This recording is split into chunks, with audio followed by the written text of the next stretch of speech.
Bienvenidos. Hoy vamos a trabajar con el calorímetro.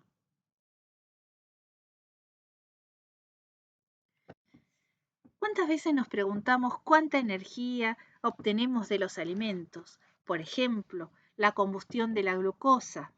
La glucosa, cuya fórmula es esta que tenemos escrita acá, carbono 6, hidrógeno 12, oxígeno 6, es un hidrato de carbono.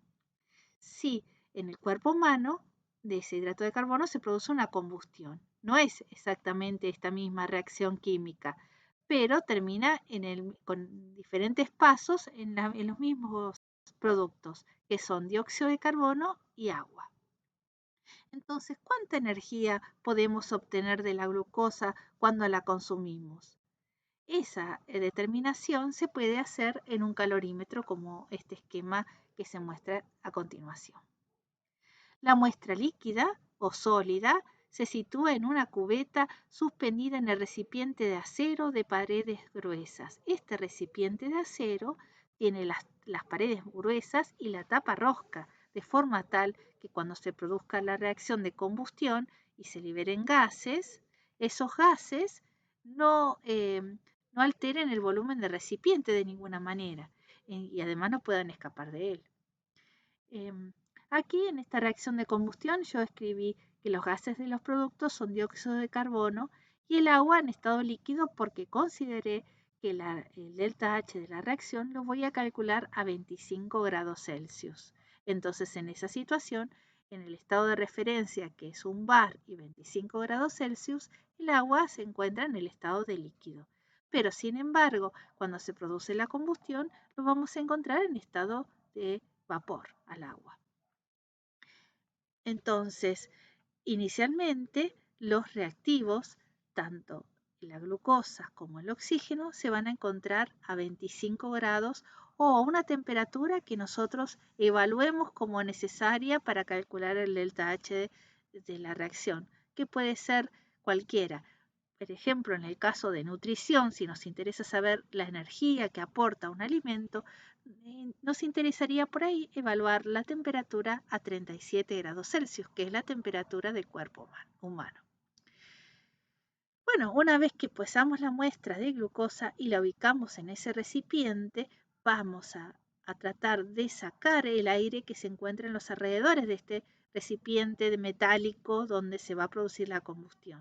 De esa forma se purga con oxígeno y se deja que haya solamente oxígeno acá. ¿Por qué necesitamos que haya oxígeno y no aire? Si bien el contenido de oxígeno en el aire es aproximadamente del 21% en moles, que es un número muy importante, nosotros necesitamos que la reacción se desplace totalmente hacia la derecha, o sea que no nos quede ningún residuo de la muestra en esta cubeta. Tenemos también un alambre de ignición que medimos perfectamente porque así conocemos todo lo que tiene el calorímetro y que todo lo resolvemos de la misma manera, de forma experimental. Este vaso que dijimos que era metálico está sumergido, está inmerso en un baño de agua interno. Ese baño de agua se conoce cuánta cantidad de agua hay, generalmente son 2 litros. Y la temperatura está monitorizada. Está monitorizada no con un termómetro como este, que es un termómetro de varilla, sino con un termómetro digital. Todo el recipiente tiene paredes de forma aislantes, de forma que no haya ningún intercambio de calor con el medio o hacia el exterior. Este mismo esquema de la bomba calorimétrica se dice que es a volumen constante, porque el recipiente donde se produce la ignición es a volumen constante. Además, también tenemos un agitador que hace que toda la temperatura sea uniforme en el momento que se produzca la reacción. Entonces imaginemos que vamos a producir la combustión de la glucosa para conocer la entalpía normal de combustión de ella, que es la entalpía de una reacción de combustión en el estado normal, en este caso elegimos 25 grados y una atmósfera, por la temperatura podríamos cambiarla, en la que un mol de sustancia se quema con oxígeno. La cantidad que nosotros vamos a poner de muestra de glucosa no necesariamente es un mol, va a ser una cantidad muy pequeña, generalmente menos a 1 gramo, porque nosotros necesitamos que toda la muestra que vamos a incorporar reaccione. Así que, pero luego cuando calculamos la entalpía normal de combustión, la vamos a trabajar para un mol. Todos nuestros reactivos, que eran en este caso el oxígeno más la glucosa y el calorímetro en sí, que está representado con la letra K, están a la temperatura que vamos a evaluar, que es 25 grados Celsius. Se produce la reacción química y en ese momento que se produce la reacción, la temperatura cambia. Ahora no es más 25 grados, ahora la temperatura es 25 más un delta T. Ese delta T también es un delta T muy pequeño, porque imaginemos que si bien la combustión tiene una liberación de energía importante, el sistema está totalmente aislado y la cantidad de agua más todo el equipo en sí es demasiado grande con respecto a la energía que va a brindar la pastilla de muestra. Por lo tanto, es un valor pequeño. Por eso decía que en un termómetro de este tipo de varilla es muy difícil de tener un valor preciso, si no se utiliza un termómetro digital con mayor precisión. Si nosotros planteamos, entonces ahora en esta situación ya no tenemos más a los reactivos porque quisimos que todo se haya eliminado, o sea que ahora tenemos los productos más el calorímetro. En los productos vamos a encontrar al dióxido de carbono, al agua en estado de vapor y también vamos a encontrar el resto de oxígeno que habíamos puesto en exceso. Si analizamos el primer principio de la termodinámica en esta bomba calorimétrica, decimos delta U es igual a calor menos trabajo. Veamos entonces, trabajo, salvo nuestro agitador, que podríamos considerarlo despreciable o muy pequeñita cantidad, no, que está considerado que siempre es el mismo, que es para agitar, vamos a decir que este valor es prácticamente despreciable con respecto al trabajo. Calor no va a salir al exterior porque las paredes son adiabáticas, entonces el delta U del paso de R más K a P más K es 0. Delta U de este camino, del camino A, vale 0. Eso es lo que sucede en la realidad. Y entonces, si yo quiero calcular el delta U de combustión o el delta H de combustión o la entalpía normal de combustión de la glucosa, no puedo resolver nada, porque en realidad me encuentro con esto. Busquemos un camino alternativo. Ese camino alternativo va a ser hipotético. Quiere decir que está planteado con una situación particular. Ahora, imaginemos que tenemos los reactivos más el calorímetro a 25 y los productos más el calorímetro a 25. De reactivos a productos, los dos se encuentran a la misma temperatura y como se trata de un calorímetro de bomba, que es a volumen constante, lo que tengo es un delta U de reacción a la temperatura elegida, que fue 298. Ese es el camino C. Ahora imaginamos un camino B, donde solo tengo productos que están originalmente a 25 grados, más el calorímetro, que se calientan de 25 más un delta T. Ese camino de calentamiento es un camino B. En el primero de los casos, C, tengo el delta U de reacción, se llama así, porque voy a tener reactivos y productos a la misma temperatura. Y el paso B es un delta U del camino B. Entonces, el delta U del camino A se puede reemplazar por el delta U del camino C más el delta U del camino B. Y delta U del camino A habíamos dicho que era 0. Bueno, aquí tenemos un calorímetro real, acá tenemos el equipo, tenemos el lugar donde vamos a poner cantidad de agua o el baño de agua y tenemos el recipiente donde se va a producir la combustión que tiene las dos válvulas para el ingreso del oxígeno y la purga del aire y se ve claramente que el recipiente es de acero con una tapa rosca. Bueno, entonces, ¿cómo podemos resolver esta situación? Habíamos quedado que delta U de A es igual a delta U de C más delta U de B. y que eso era igual a 0. Entonces, delta U de C dijimos que era el delta U de la reacción a 298 más el delta U de B es igual a 0. Por lo tanto, el delta U de la reacción a 298 Kelvin es igual a menos el delta U de B. Entonces tendríamos que analizar el delta U de B, que es sencillamente un cambio de temperatura de los productos y el calorímetro, un cambio de temperatura de productos y calorímetro. Tenemos dos alternativas para hacer hipotéticamente conocer el cambio de temperatura. Y bueno, una es calentando. Entonces el delta U de B va a ser igual al calor. Y otra sería incorporando en vez de calor, trabajo. Aquí estamos utilizando la nomenclatura de trabajo, considerando que trabajo que ingresa es positivo. Entonces, como trabajo que ingresa es positivo, aquí voy a poner positivo y le pongo trabajo eléctrico. Entonces tenemos este camino o esta alternativa. Entonces, una forma es calentando. Y para calentar, yo lo que tengo que saber es el calor específico. Fíjese que tenía un signo menos aquí, porque venía de la ecuación, y reemplazando delta U de B me queda menos Q.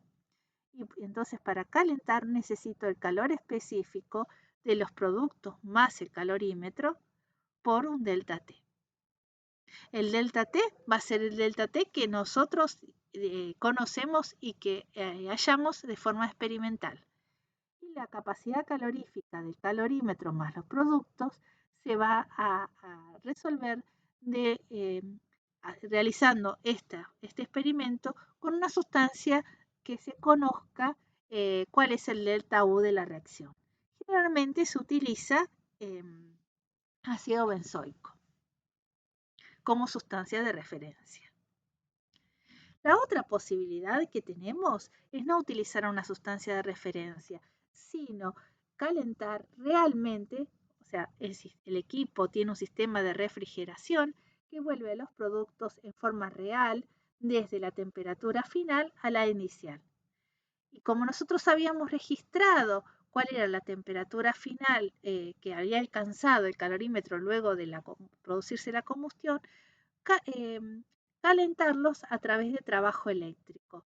Porque el trabajo eléctrico es el trabajo que se puede medir fácilmente conociendo la diferencia de potencial, la intensidad y el tiempo. Se puede saber cuánto trabajo es necesario para alcanzar la temperatura que habíamos encontrado experimentalmente de forma inicial. Entonces, de la misma manera que nosotros estamos viendo esto, utilizando la convención de que trabajo que ingresa al sistema es positivo, entonces reemplazamos. El menos venía de esta ecuación y el trabajo eléctrico es diferencia de potencial, intensidad por tiempo. Trabajo eléctrico es trabajo que ingresa al sistema y trabajo que ingresa en la nomenclatura esta es positivo. Utilizamos otra nomenclatura donde como la que se usa generalmente en termodinámica, que el trabajo que ingresa es negativo, aquí tendríamos un valor negativo que con este valor menos sería positivo. O sea que el resultado termina siendo exactamente el mismo. Lo más importante y que tenemos que tener claro que siempre el delta U de reacción de una combustión siempre debe dar negativo porque es energía que se libera hacia el exterior. Son reacciones de tipo exotérmico. Como dijimos, la bomba calorimétrica también puede ser a presión constante. Nosotros vimos a volumen constante. En el caso de que sea a presión constante, nosotros vamos a hallar delta H. En este caso es a volumen constante. Entonces hallamos delta U. ¿Cómo combinamos delta U para sacar delta H? Que era nuestra pregunta, el calor molar. Entonces, tengamos en cuenta esto. Si los reactantes y productos son sólidos o líquidos, entonces este valor delta PB que viene de la conversión de delta H con delta U no cambiaría mucho y entonces delta H es aproximadamente delta U. pero si intervienen gases, tengo que corregir el delta U con este término, delta N RT. Delta N es la diferencia de los gases de los productos menos la diferencia de los gases de los reactivos. Este valor está relacionado directamente con la estequiometría de la reacción y no es un número que tenga dimensiones, sino es una dimensional. Por lo tanto, si multiplicamos R, que tiene unidad de Joule, Kelvin, mol, por la temperatura, vamos a darnos cuenta que las unidades son inconsistentes. En este término, las unidades son 1000 veces más pequeñas que en el delta U. Por lo tanto, este valor no tiene alta relevancia con respecto al valor de delta H, no va a cambiar en demasía. Sin embargo, lo tenemos que considerar.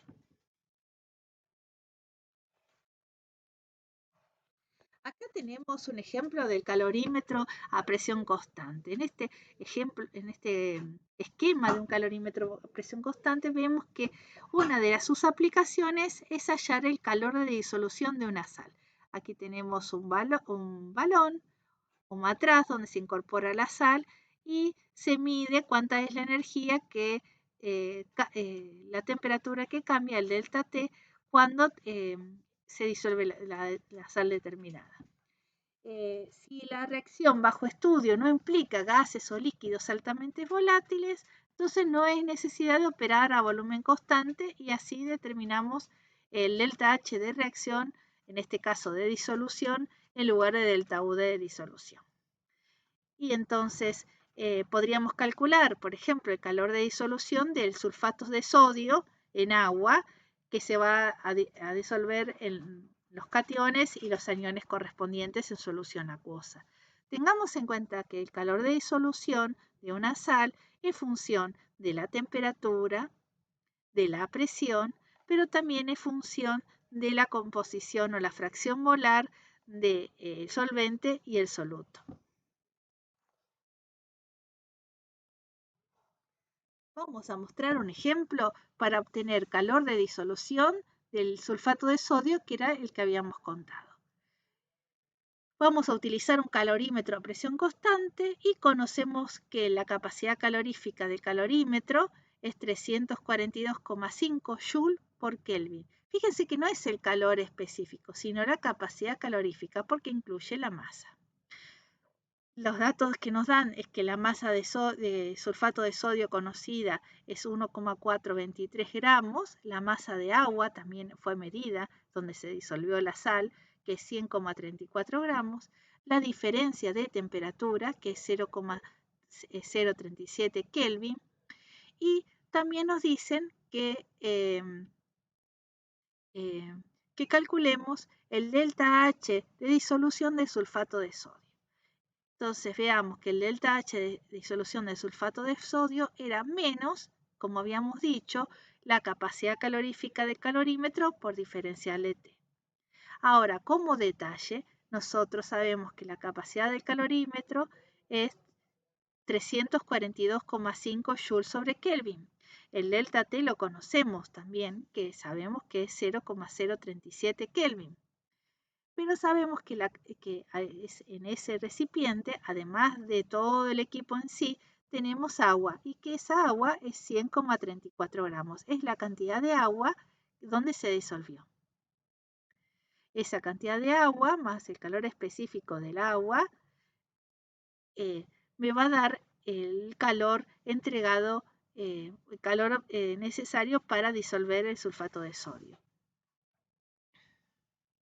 Lo que hice fue poner el delta T afuera de la ecuación porque se podía sacar como factor común.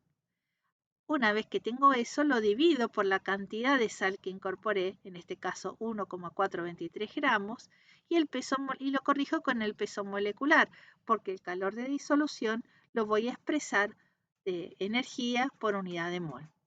Veamos que el resultado es menos 2810 Joule sobre mol. Eso significa que el sulfato de sodio es una sal exotérmica, libera energía cuando se disuelve. Muchas gracias por la atención y los espero en la próxima.